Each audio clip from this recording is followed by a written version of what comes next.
students, welcome to my biology class. Today we have to go through the cell, the unit of life. That is as part of the +1 biology. So what is a cell? So in the cell structure, what we have to go through the branches. That is, listen. That is, look at this whiteboard. That is cell, the unit of life. What we have to go through in this lesson is, that is, first we have to study the introduction to the cell. These are the main points. Second one is cell theory. Third one is prokaryotes versus eukaryotes. Then eukaryotic cell structure. Can you understand what is the difference between prokaryotes and eukaryotes? Prokaryotes means without nucleus. Eukaryote means an organism with nucleus, clear nucleus. So, as in the part of the eukaryotic cell structure, these are the main points that we have to study. Which are the points? They are of cell membrane, cell wall, endoplasmic reticulum, Golgi apparatus, ribosomes, lysosomes, vacuoles, mitochondria, plastids, cytoskeleton, cilia and flagella, centrioles, and nucleus. Regarding the cell structure, we have to go through the definition of a cell. So, who discovered the cell? Robert Hooke discovered the cell. Robert Hooke, only he was 26 years old, remember that, under the King Charles in England. That is in 1665. In 1665, remember this year, 1665, Robert Hooke discovered the cell when he was only 26 years old. So what is cytology? First of all, what is cytology? Cytology is the study of cell structure. കോശം അല്ലെങ്കിൽ cell എന്ന് പറയുന്നത് നമ്മളൊരു building നമ്മൾ വയ്ക്കുകയാണെന്ന് വയ്ക്കുക, ഒരു building. നമ്മൾ എന്തുകൊണ്ടാണ് ബിൽഡിംഗ് വയ്ക്കുന്നത്? ബിൽഡിംഗ് വയ്ക്കുന്നത് നമ്മൾ കല്ല്, മണൽ, സിമെൻറ്റ്, കമ്പി ഒക്കെ കൊണ്ടാണ്. പക്ഷെ പ്രധാന ഐറ്റം എന്താണ്? പ്രധാന ഐറ്റം എന്ന് പറയുന്നത് നമ്മളുടെ ചെങ്കല്ലാണ്, ബ്രിക്ക് സ്റ്റോണാണ്. അപ്പോൾ ഈ ബ്രിക്ക് സ്റ്റോൺ അടുക്കി വെച്ചിട്ടാണ് നമ്മൾ വലിയൊരു ബിൽഡിംഗ് ഉണ്ടാക്കുന്നത്. അതേ മോഡലിലാണ് നമ്മുടെ ശരീരം നിർമ്മിച്ചിട്ടുള്ളത്. നമ്മുടെ ശരീരം എന്തുകൊണ്ടാണ് നിർമ്മിച്ചിട്ടുള്ളത്? അവർ body is made up of bricks like substance, that is cell. That is called a cell. That is the fundamental and basic unit of all organisms. ഇത് ഈ സെൽ എന്നത്, സെൽ എന്ന വാക്കിൻ്റെ അർത്ഥം റൂം എന്നാണ്. റൂം എന്നാണ് ആദ്യമായി കണ്ടുപിടിച്ചത്. ഇത് റൂം എന്ന പേര് നൽകിയത് റോബർട്ട് ഹൂക്കാണ്. അദ്ദേഹം 1665 റോബർട്ട് ഹൂക്ക്, ആ സമയത്ത് അദ്ദേഹത്തിന് വെറും 26 വയസ്സായിരുന്നു എന്നുള്ളത്, അതാണ് നമുക്ക് പ്രത്യേകമായിട്ട് ഓർക്കേണ്ട ഒരു കാര്യം. റോബർട്ട് ഹൂക്ക് ഇംഗ്ലണ്ടിലെ ചാൾസിൻ്റെ അണ്ടറിലുള്ള ഒരു സയൻറ്റിസ്റ്റായിരുന്നു. അവിടെ ഒരു സയൻറ്റിസ്റ്റായിരുന്നു അദ്ദേഹം, റോബർട്ട് ഹൂക്ക്. അപ്പോൾ അദ്ദേഹം ഈ ചാൾസ് രാജാവ് എല്ലാവരോടും എന്തെങ്കിലുമൊക്കെ കണ്ടുപിടിക്കാനായിട്ട് ആവശ്യപ്പെടുകയാണ്. അപ്പോൾ ഈ കോർക്കിൽ, നമ്മളുടെ ഈ കുപ്പി അടയ്ക്കുന്ന കോർക്ക് എന്ന് പറയുന്നത് ഡെഡ് സെല്ലാണ്. ആ ഡെഡ് സെല്ലിൽ അദ്ദേഹം പരിശോധിച്ചതിൻ്റെ ബേസിക് യൂണിറ്റ് അദ്ദേഹം കണ്ടെത്തുകയാണ് മൈക്രോസ്കോപ്പിൽ. താൻ തന്നെ കണ്ടുപിടിച്ച മൈക്രോസ്കോപ്പിലൂടെ he could find out the cork cell, the cell. That is, he considered that cell is the fundamental and structural unit of all organisms. It was in 1665. So he studied very well, and the study of cell structure he found out. But in 1833 later, അതിനുശേഷം Robert brown ആണ് nucleus കണ്ടുപിടിച്ചത്. ഇതെല്ലാം നമുക്ക് എൻട്രൻസുമായി ബന്ധപ്പെടുന്ന കുറേ കാര്യങ്ങളായിരിക്കും, നിങ്ങളത് പ്രത്യേകമായിട്ട് പഠിക്കുക. പിന്നെ അതിനുശേഷം 1838, that was in 1838, examined a large number of plants and observed the different parts of different type of cells. Then put forward a cell theory. ആരാണ് ഈ കോശ സിദ്ധാന്തം അല്ലെങ്കിൽ സെൽ തിയറി ഉണ്ടാക്കിയത്? That was M.J. Schleiden. M.J. Schleiden was a German botanist. And that was in 1839. Theodor Schwann Theodor Schwann, that is a British zoologist. അങ്ങനെ German ബോട്ടണിസ്റ്റും British സോളജിസ്റ്റും കൂടെ ചേർന്നിട്ടാണ് cell theory ഉണ്ടാക്കിയത്. അപ്പോൾ നമ്മൾ പറഞ്ഞല്ലോ, സ്ലീഡൻ ആൻഡ് ഷ്വാൻ ആണ് ഈ സെൽ തിയറി എന്ന ആശയം മുന്നോട്ട് വെച്ചത്. They put forward the idea, but they could not explain whether from which space the cell is formed. അപ്പോൾ അത് എങ്ങനെയാണ് ഫോം ചെയ്തത്, അത് പ്രീ എക്സിസ്റ്റിംഗ് ആണോ, അത് ഇത് എങ്ങനെയാണ് മൾട്ടിപ്ലൈ ചെയ്യുന്നത് എന്നുള്ള കാര്യം അവർക്ക് അത് ഡിഫൈൻ ചെയ്യാൻ സാധിച്ചില്ല. പിന്നെ 1855 that was in 1855 Rudolf Virchow overcame this cell theory. അദ്ദേഹം പറഞ്ഞത് new cells from pre existing cells എന്നാണ്. New cells are found from the pre existing cells. So final shape the cell theory. അങ്ങനെ cell തിയറിക്ക് ഒരു പ്രത്യേക ഒരു അന്തിമ രൂപം ഉണ്ടാക്കാൻ കഴിഞ്ഞു. ഇതാണ് നമ്മുടെ ഒരു ഏകദേശം ഒരു ക്രോണോളജിക്കൽ മോഡൽ. ആദ്യം വന്നത് റോബർട്ട് ഹുക്കാണ്, ഡെഡ് സെല്ലാണ്. പിന്നെ ഈ ലിവിങ് സെല്ല് കണ്ടുപിടിച്ച ഒരു സയൻറ്റിസ്റ്റ് കൂടെ ഉണ്ട്, അദ്ദേഹം ലെവൻ ഹുക്കാണ്. This is Robert Hooke dead cells, Leeuwenhoek living cells. പിന്നെ വന്നത് cell തിയറിയാണ്.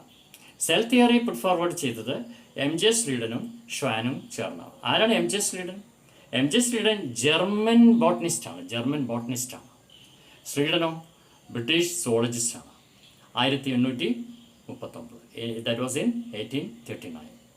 Unique character of plant cell. എന്താണ് ഒരു പ്ലാന്റ് സെല്ലിൻ്റെ ഏറ്റവും നിർണായകമായിട്ടുള്ള ഒരു പ്രത്യേകത? പ്ലാന്റ് സെല്ലിലാണ് സെൽ വോൾ കാണുന്നത്. സെൽ വോൾ കാണുന്ന പ്ലാന്റ് സെല്ലിലും ഈ സെൽ മെംബ്രെയിൻ, പ്ലാസ്മ മെംബ്രെയിൻ കാണുന്നത് അനിമൽ സെല്ലിലുമാണ്. ഇപ്പോൾ ഈ റുഡോൾഫ് വിർച്ചോഫിൻ്റെ ഒരു പ്രത്യേകത എന്ന് വെച്ചാൽ that was in 1855 overcame this cell theory. അത് എങ്ങനെയാണ് സെൽ ഫോം ചെയ്യുന്നത്, പ്രീ എക്സിസ്റ്റിംഗ് സെൽസിൽ നിന്നാണോ എന്നുള്ളതിന് ഒരു പ്രത്യേക ഒരു ഡെഫിനിഷൻ, നിർവചനം കൊടുത്തത് റുഡോൾഫ് വിർച്ചോ ആണ്. അങ്ങനെ അന്തിമ രൂപമായിട്ട് ഒരു ഷേപ്പ് ടു ദ സെൽ തിയറിക്ക് ഒരു പ്രത്യേക ഷേപ്പ് ഉണ്ടാക്കാൻ കഴിഞ്ഞു എന്നതാണ് ഇതിൻ്റെ അർത്ഥം. We have to study cell membrane, cytoplasm and nucleus. Cell, which is responsible for the very existence of every living organism on this planet. She consisting 3 essential parts. Which are they? They are of cell membrane, cytoplasm and nucleus. Most of the parts of eukaryotic cells have a definite membrane bound structure, shape and function. These living parts are named as cell organelles. The cell organelles play the same role in a cell which organs play in the body of a plant or an animal. The cytoplasm is semi-liquid in nature. Remember that the cytoplasm is semi-liquid in nature and which occupies a major part of the cell with cell membrane. It appears colorless, partly transparent as well as watery. All the cell organelles are found embedded in the cytoplasm. Cytoplasm അല്ലെങ്കിൽ നമ്മൾ കോശദ്രവ്യം എന്നൊക്കെ നമുക്കതിന് പറയാം. ഈ കോശദ്രവ്യം എന്നത് semi ഫ്ലൂയിഡാണ്, ഒരു കുഴമ്പ് രൂപത്തിലുള്ള സംഭവമാണ്. In nature it occupies A major part of the cell with cell membrane. അത് എങ്ങനെയാണ് കാണുന്നത്, അതിൻ്റെ സ്വഭാവം എന്താണ്? It appears colourless, partly transparent as well as watery. All the cell organelles എന്ന് വെച്ചാൽ ഈ സെല്ലിനകത്തുള്ള എല്ലാ പദാർത്ഥങ്ങളും, all the cell organelles are found embedded in the cytoplasm. നമുക്കത് വൺ ബൈ വൺ ആയിട്ട് നമ്മൾ പോവാണ്. ദ ഫസ്റ്റ് ഓർഗനൽ എന്താണ്? ഈ ആദ്യത്തെ ഓർഗനൽ നമ്മൾ പഠിക്കാൻ പോകുന്നത് that is the endoplasmic reticulum. ഈ എൻഡോപ്ലാസ്മിക് റെട്ടിക്കുലം അല്ലെങ്കിൽ ER ആരാണ് കണ്ടുപിടിച്ചതെന്ന് അറിയാമോ? It was discovered by Porter. It was in the year 1945. Is so fine in nature and that it can be seen through an electron microscope. The endoplasmic reticulum is seen as an irregular network of double membrane system made of cisternae distributed over the cytoplasm. The endoplasmic reticulum is connected to the cell membrane at its outer end to the nuclear membrane of the inner end. The endoplasmic forms the supporting framework of the cell and serves as the pathway for the distribution of materials from one part of the cell to the other. What does it mean? ഇത് അർത്ഥമാക്കുന്നത് ഈ endoplasmic reticulum എന്ന് പറയുന്നത് supporting framework of the cell, അപ്പോൾ സെല്ലിനെ ബലമായിട്ട് പിടിച്ചു നിർത്താൻ സഹായിക്കുന്ന ഒരു ഘടകമാണ് എൻഡോപ്ലാസ്മിക് റെട്ടിക്കുലം. അതിൻ്റെ സേവനം എന്താണ്? അതിൻ്റെ ഫങ്ഷൻ എന്താണ്? It serves as the pathway, വഴി, for the distribution of materials from one part of the cell to the other. ഒരു ഭാഗം, സെല്ലിൻ്റെ ഒരു ഭാഗത്തു നിന്നും സെല്ലിൻ്റെ മറ്റൊരു ഭാഗത്തേക്ക് പാത്വേ, സാധനങ്ങൾ കടത്തിക്കൊണ്ടുപോകാൻ എൻഡോപ്ലാസ്മിക് റെട്ടിക്കുലത്തിലൂടെയാണ് കഴിയുന്നത്. The endoplasmic reticulum appears rough with ribosomes. ഇതിൽ കടുകുമണി വളരെ മൈന്യൂട്ടായിട്ടുള്ള ഒരു സംഭവമുണ്ട്. നമുക്കത് പെട്ടെന്ന് മനസ്സിലാക്കാൻ വേണ്ടിയിട്ടാണ് പറയുന്നത്. റൈബോസോംസ് ഉണ്ട്. അപ്പോൾ ഈ റൈബോസോംസ് അറ്റാച്ച് ചെയ്തിട്ടുള്ള endoplasmic reticulum to it and smooth without them. അങ്ങനെ അറ്റാച്ച് ചെയ്യുന്ന സമയത്ത് സ്മൂത്ത് അല്ലല്ലോ. അങ്ങനെ when ribosomes are attached to surface of the cisternae, ഈ സിസ്റ്റേർണയിൽ റൈബോസോംസ് അറ്റാച്ച് ചെയ്തിട്ടുണ്ടെങ്കിൽ that endoplasmic reticulum is called rough endoplasmic reticulum or granular endoplasmic reticulum. എന്നിരുന്നാലും, however, the absence of the ribosomes, it is called smooth or a granular endoplasmic reticulum. So smooth endoplasmic reticulum is mainly concerned with the lipid synthesis. എന്തിനാണ് endoplasmic reticulum? Smooth endoplasmic reticulum എന്തിനാണ്? is concerned with the lipid synthesis. Synthesis എന്ന് വെച്ചാൽ എന്താ അർത്ഥം? Synthesis എന്ന് വെച്ചാൽ production എന്നാണ്. അപ്പോൾ ലിപ്പിഡിൻ്റെ പ്രൊഡക്ഷനാണ് എൻഡോപ്ലാസ്മിക് റെട്ടിക്കുലം എന്ന് പറയുന്നത്. That is it passes on the synthesis of lipids to the Golgi complex. Golgi bodies ഉണ്ട് സെല്ലിനകത്ത്, സെൽ ഓർഗനൽസിൻ്റെ one of the cell organelles is Golgi complex. അവിടേക്ക് പാസ് ചെയ്യുന്നു the synthesis of lipids. It also makes steroids some of which are hormones. അപ്പോൾ ഇതിൻ്റെയൊക്കെ production എവിടെ കിടക്കുന്നത്? ഇതിൻ്റെയൊക്കെ പ്രൊഡക്ഷൻ എൻഡോപ്ലാസ്മിക് റെട്ടിക്കുലമാണ്. Rough endoplasmic reticulum is concern with processing and transport of proteins synthesized by the ribosomes attached to it. എന്താണ് പറഞ്ഞത്? ഇതിൽ നമ്മൾ സ്മൂത്ത് എൻഡോപ്ലാസ്മിക് റെട്ടിക്കുലമുണ്ട്, റഫ് എൻഡോപ്ലാസ്മിക് റെട്ടിക്കുലമുണ്ട്. ഈ rough endoplasmic reticulum is concern with processing and transport of proteins. മറ്റേതെന്താണ്? Lipids ആണ്. ഇതെന്താണ്? പ്രോട്ടീൻസ് ആണ്. Synthesized by the ribosomes attached to it. One more thing is that the second cell organelle is a group of numerous small granules known as ribosomes. അപ്പോൾ നമ്മൾ പറഞ്ഞല്ലോ, endoplasmic റെട്ടിക്കുലത്തിൽ attach ചെയ്തിട്ടുള്ള റൈബോസോമിൻ്റെ സ്വഭാവത്തിനനുസരിച്ചിട്ട് rough എന്നും smooth എന്നും നമ്മൾ classify ചെയ്തിട്ടുണ്ട്. അപ്പോൾ ഇവിടെ റൈബോസോംസ് എന്ന് നമുക്ക് വേണമെങ്കിൽ നമുക്ക് രണ്ടാമത്തെ ഒരു സെൽ ഓർഗനലായിട്ട് നമുക്ക് എടുക്കാം. അപ്പോൾ ribosomes R either scattered freely in the cytoplasm.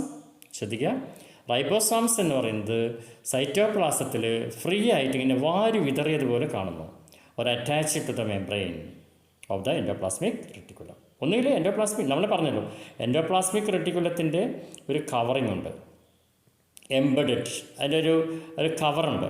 ആ കവറിൽ, ആ മെംബ്രെയിനിൽ ഒന്നുകിൽ അറ്റാച്ച് ചെയ്തിരിക്കാം, അല്ലെങ്കിൽ അത് വാരി വിതറിയതുപോലെ കാണാം. They are also known as the factories for the synthesis of proteins. Suppose endoplasmic reticulum is otherwise known as the factories for the synthesis of proteins.